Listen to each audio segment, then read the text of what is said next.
Okay, here goes. My wife called me, and my wife said to me, "You need to, you need to say something about what's going on in the United States of America." And when she said it to me, I really got quiet because I knew she was right. And I've been having a lot of feelings, but my feelings have not been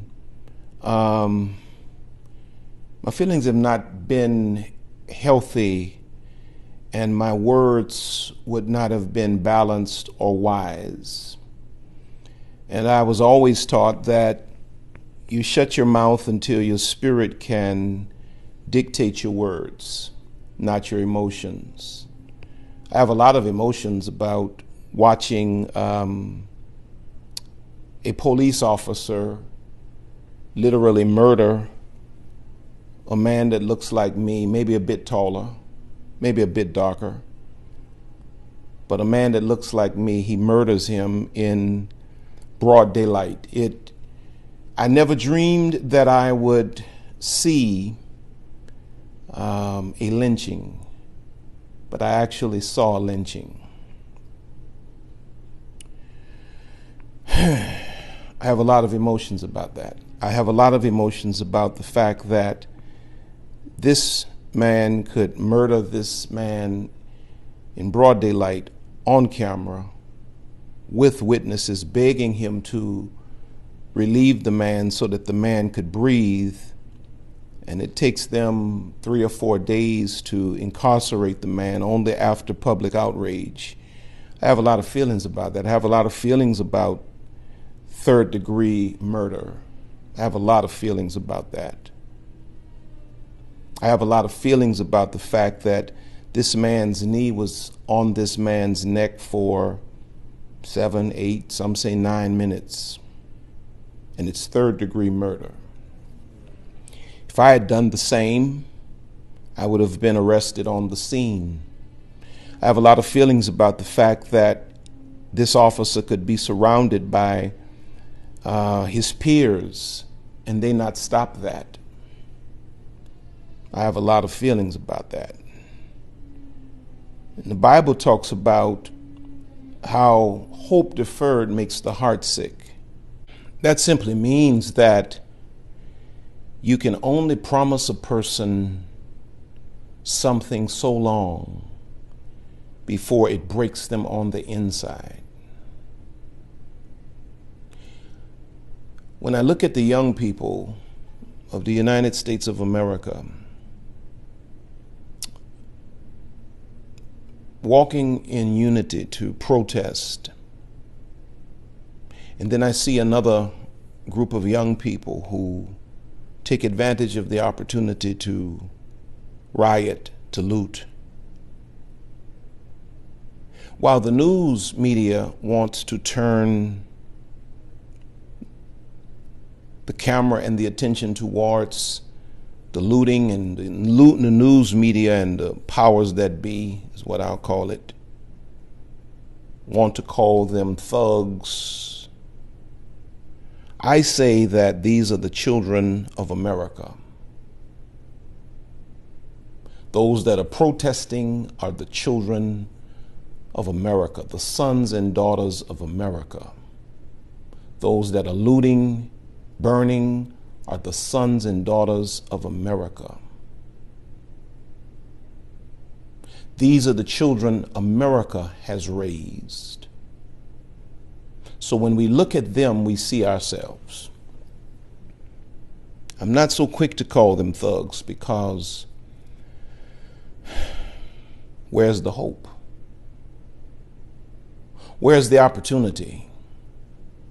We keep making promises, we keep making promises. We heard these words, I can't breathe. We heard these words years ago. If they are thugs, they are simply the fruit of a root, and America would be the root.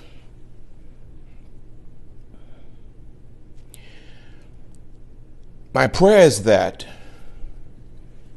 somehow as leaders, God will give us a message. And not only will God give us a message, but my prayer is that God will give us a passion to really embrace the necessity of social justice. My generation, I'm 55 years old.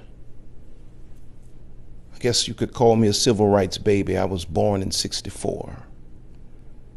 My generation has failed. My generation has failed. My generation is the generation that was born into segregation, but then began to experience the fruits of integration. And when integration happened,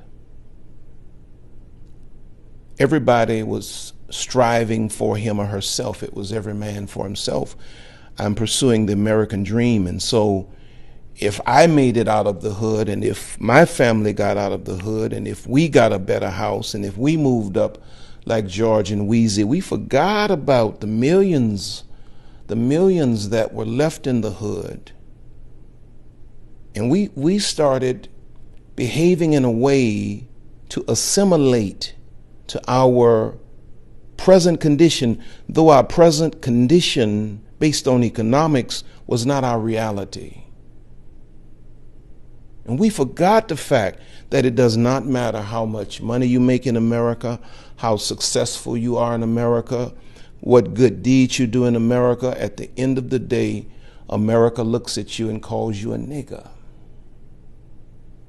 Not with the A, but with the ER. It doesn't matter if you're Oprah Winfrey. It doesn't matter if you're Tyler Perry. It doesn't matter if you're Barack Obama. When America sees this, America sees a nigger. Now, some of you are offended by this because you probably use that word.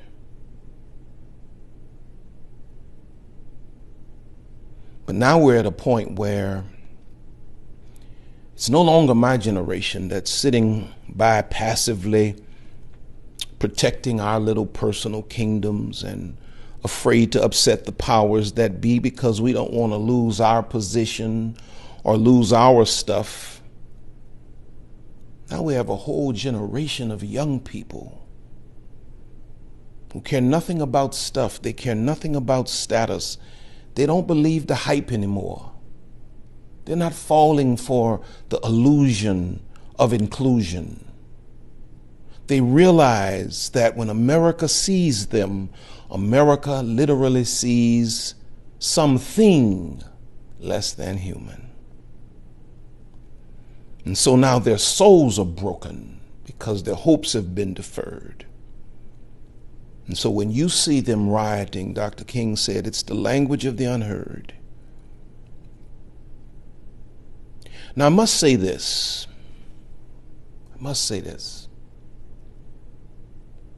It is not the majority. Black people, listen to me. It is not the majority of white people that are against you.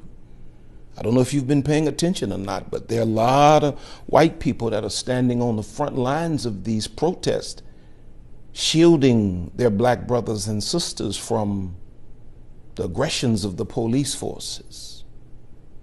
I don't know if you know your history or not, but a lot of white folk died in the civil rights movement. When you buy into the idea that all white people are bad and that we as a people, a fraction of this country, can make things happen by ourselves, you're buying into the hype. You're going to need your white brothers. You're going to need your Asian brothers. You're going to need your Indian brothers. You're going to need your brothers and sisters from around the world, like Dr. King intentionally established certain things with his wisdom. that the TV cameras would be there so the world could see, and then the world backed his movement, and then his movement gained the kind of strength that no other movement has ever had. Don't you dare believe that all white folk hate you. I have so many beautiful white brothers and sisters that reach out to me. Some have reached out to me even during this time, concerned about my emotional health. But then I have other brothers, white brothers, that say, praise the Lord, and I love Jesus, and how you doing, brother? I haven't heard anything from you. I haven't heard anything from you. I see you're quick to jump to your social media and to promote Mr. Trump, and I won't say much about him because that wouldn't be productive. I see you jumping to justify him in whatever he does. He's God's man for the hour. But I didn't hear anything about his tweet the other day, when the looting starts, the shooting starts. I don't hear you calling for Mr. Trump to call for calm at the time that I'm making this recording. He said nothing. He's the leader, he's the president of the United States of America, and we've heard nothing from him. That's like a father watching his children kill one another up in the house, and he does not even move from his bedside. He says nothing.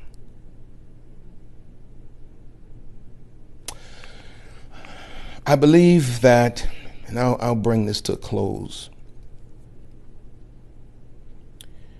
I believe that there are great police officers.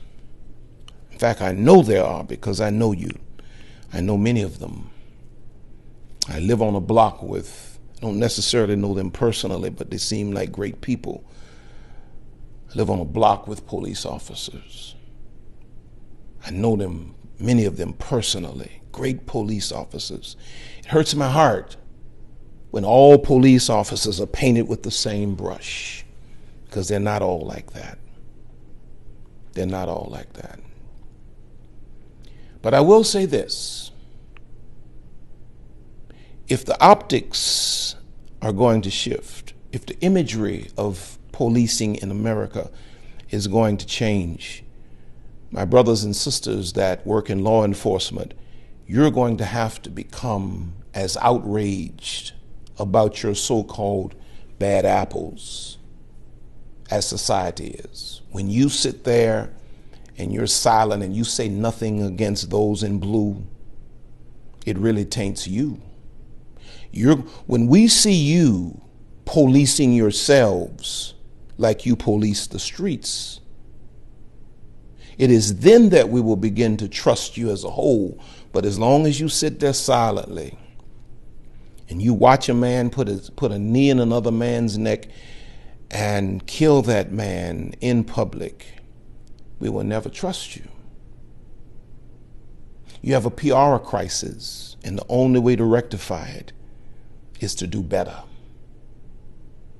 It's to do better.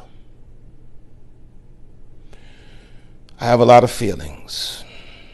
I have a lot of emotion. I don't have answers.